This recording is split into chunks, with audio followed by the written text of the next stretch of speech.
If you're joining on Zoom, please use the raise hand function for questions. We will address all questions in the room first and get to Zoom if time allows. Video recording press conferences on cell phones or cameras is prohibited.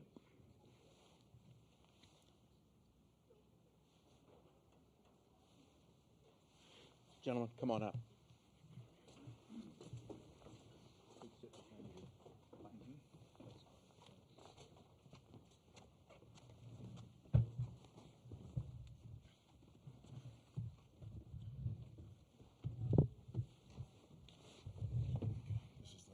Joined now by Nebraska players Rink Mass, Price Sanford, and Sam Hoiberg.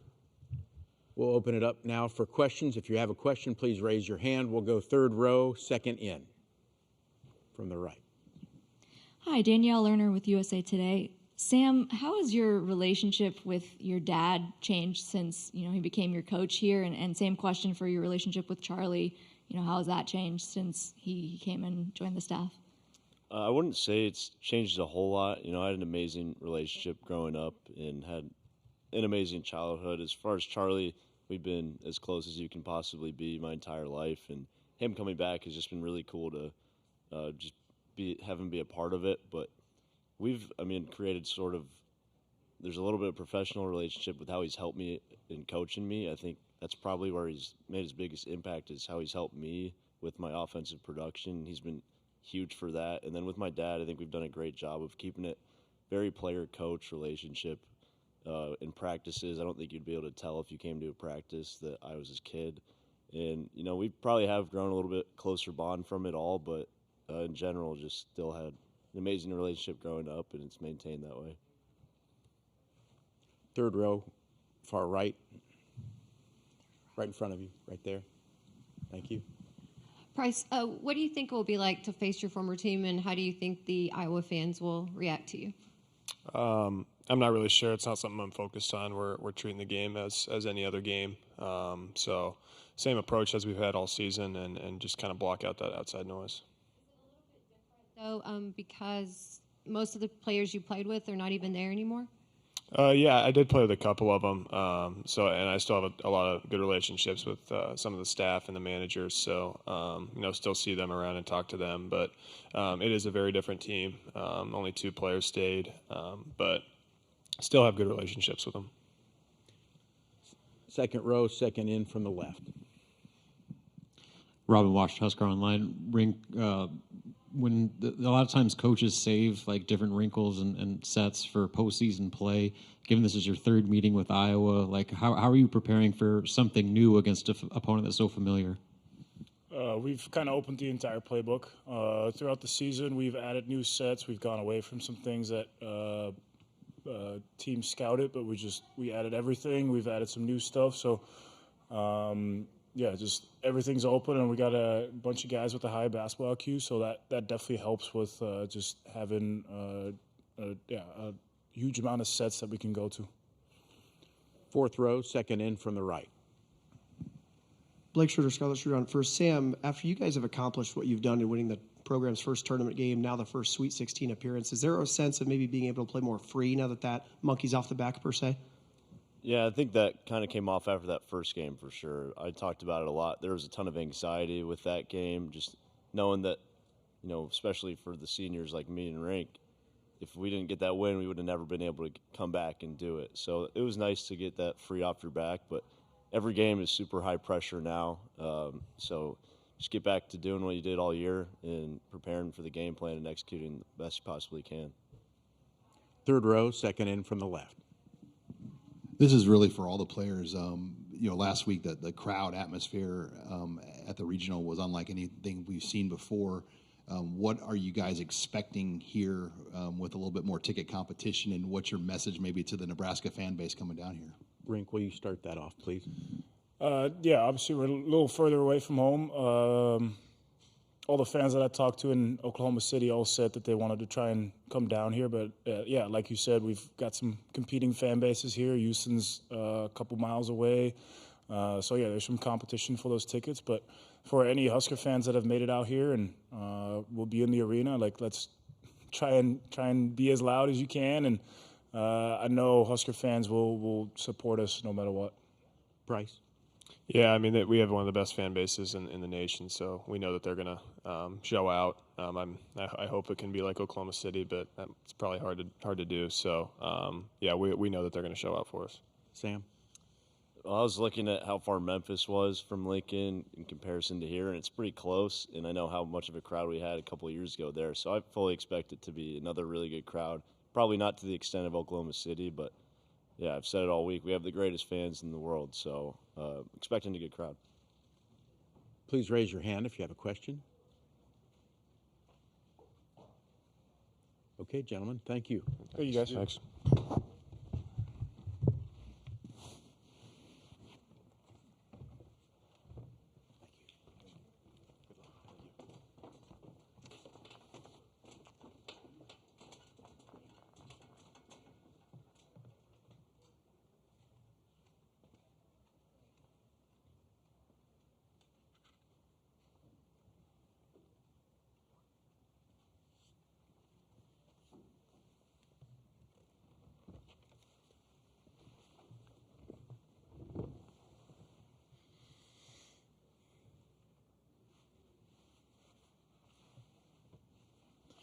We have a few more minutes to wait for Coach Hoiberg.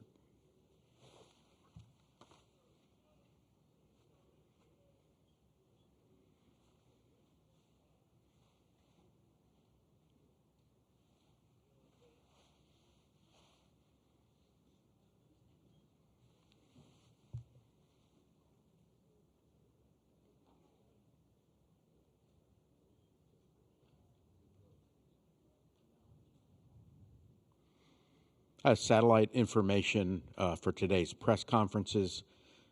Satellite Galaxy 16/21K slot A. Downlink 12106.5 hertz. If you need particulars, please see me after.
Just right through that curtain, yeah.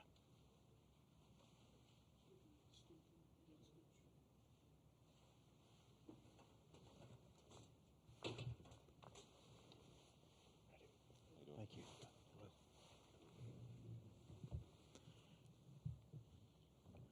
Coach, welcome to Houston.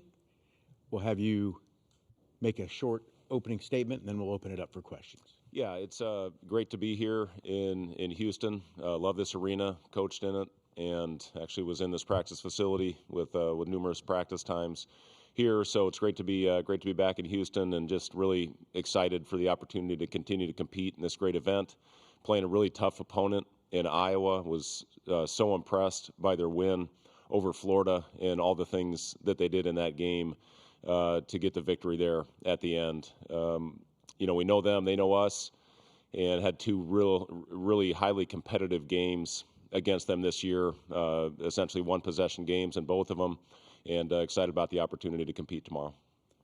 If you have a question, please raise your hand. Wait for the microphone. We'll go second row, second in from the left.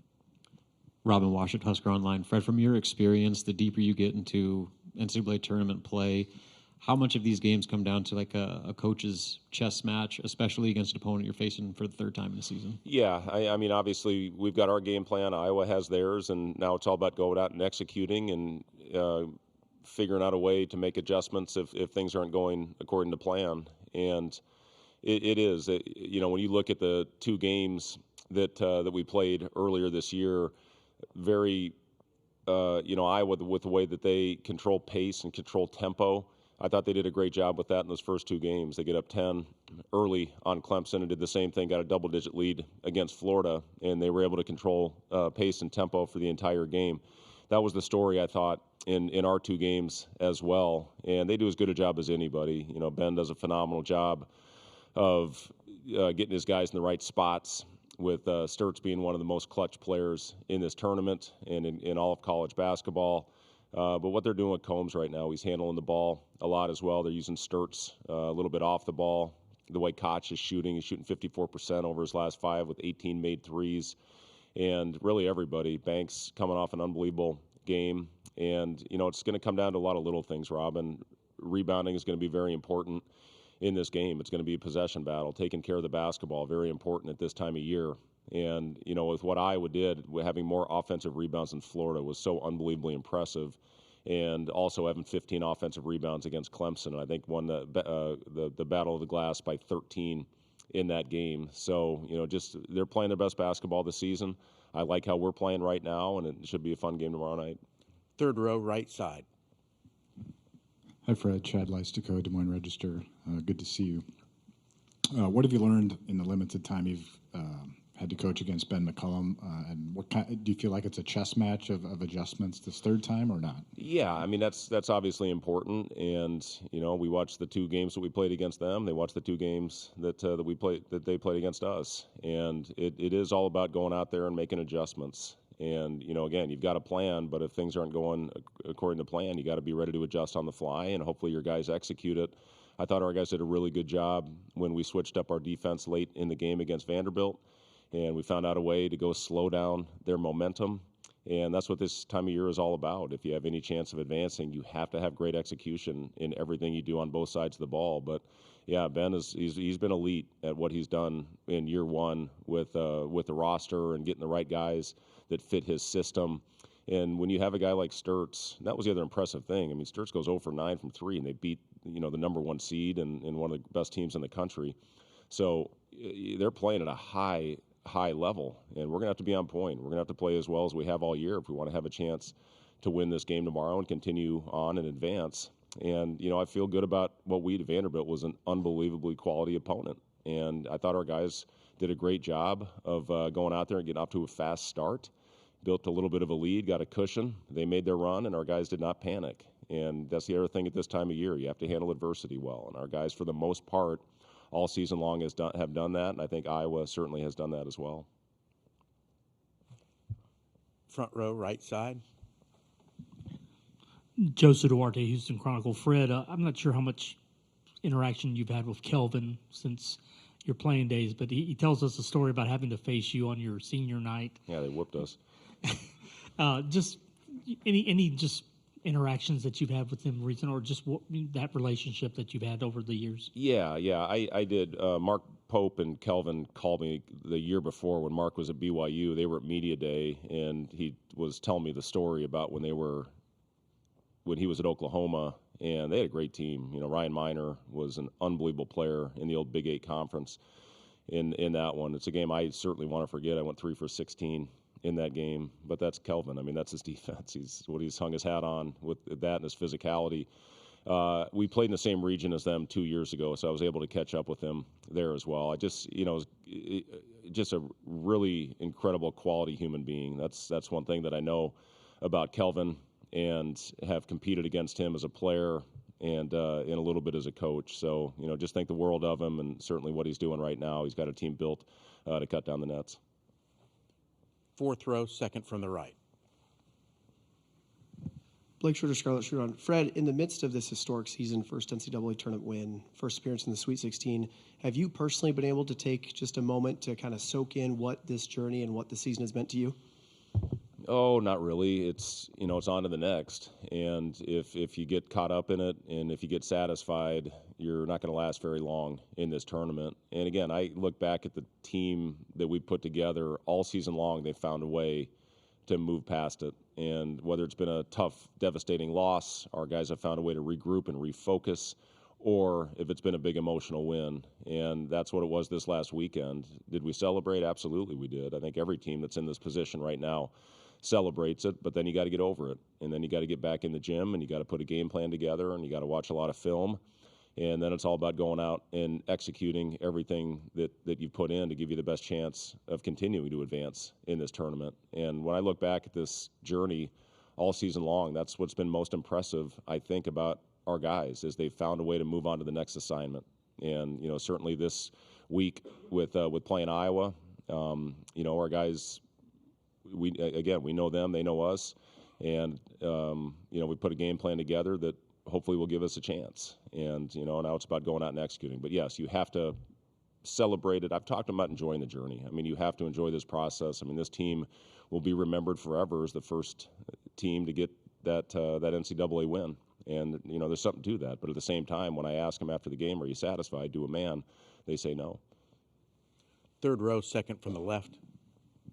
Coach Sean Callahan with Husker Online, they're saying that this will probably have more of a neutral feel, but knowing Nebraska fans like you do and talking to people, what's your feel for the amount of impact Nebraska fans could have, and do you expect a big contingent down here in Houston? Yeah, I do, and I was blown away in Oklahoma City. They absolutely 100% played a factor in us getting to the point where we are right now. And to set an all-time decibel record, I've coached against the Thunder in that building, and when they're in there in the playoffs, that's the best atmosphere in the NBA. And for our fans to break that just says everything you need to know.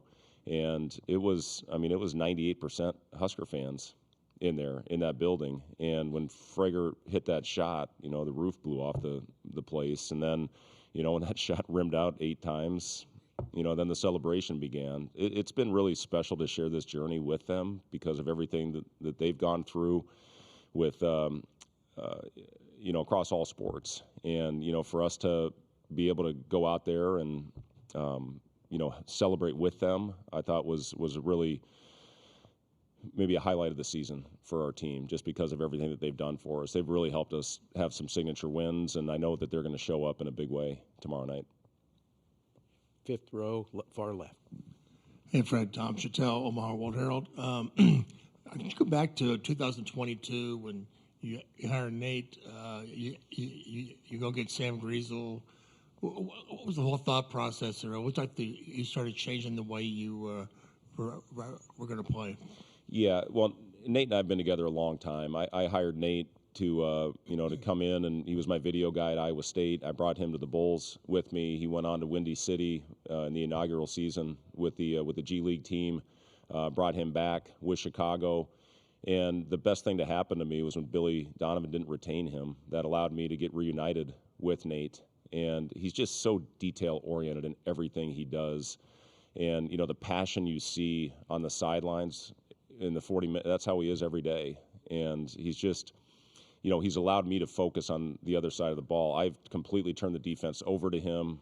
Certainly we meet on everything and sign off on it, but very rarely when he brings something up. It was the 1-3-1 the other day. So what do you think? I said, what do you think, Nate? He said, I think we should do it. And I was reluctant because of how hot Vanderbilt was. And then I looked back, I said, all right, let's do it. And we went to it, and it was the reason that we won the game. So, Nate is just, he's one of the best in the business on that side of the ball. And just feel really fortunate to be around a guy that puts as much time and effort into it. He's 24/7 in this thing, and he's a big reason for our success. And then Sam Griesel, I know I've talked a lot about Sam, but he really was the guy. And Emmanuel Bandamel doesn't give enough credit as well when we had those guys in there together. And I'm sick for Emmanuel with how he got hurt that year. Jawan went down that year as well. But, that's really when the narrative started to turn with Nebraska basketball. So Sam and Emmanuel, to me, were the two guys that really get the credit. And then, Derek and Jawan, and then you get Casey, and then Josiah, Bryce Williams, all those guys played a part in it. But it really started with Sam and Emmanuel. Third row, far right. Hey, Fred, again. Fulgaris was single digits against you guys both meetings, but he's come alive a little bit in the NCAA tournament. Does that change your preparation at all? I think they're 14-1 when he scores 10 or more. Yeah, he's really good, and playing at a high level right now as well. Obviously confident what a shot like that can do for you, and I thought he was terrific in both of Iowa's wins over Clemson and Florida. And you just always have to have awareness. He does a great job not only shooting the ball, but he gets to the basket as well. And defensively, he's really good in their pick and roll coverage. So they make life very difficult on you. And, Fulgaris, I think, is a big part of that on the defensive end. They swarm you. They're all over the place. They turn you over better than any team in the Big Ten. And, Fulgaris is playing with a lot of confidence right now. Second row, far left. Mike Sauter, Hurrdat Sports. Is there something to refocus maybe this team with the rivalry in Iowa? That's the opponent? No, I don't think so, Mike. I mean, whoever you played at this time of year, whether it was Iowa or Florida, you were going to have to be ready and have to be on point if you had a chance to win. You just happen to be playing a familiar foe in the same league. And let me just say this about to have 6 teams in the Sweet Set, that's phenomenal. And how it prepares you for this moment playing against that quality of opponent night in and night out. I'm just really happy for the league. It's been a fun ride. It's a grind to get through it, but it's going to be fun to see hopefully multiple teams in the Final Four. Other questions? Great. Thank you. Yep, thank you.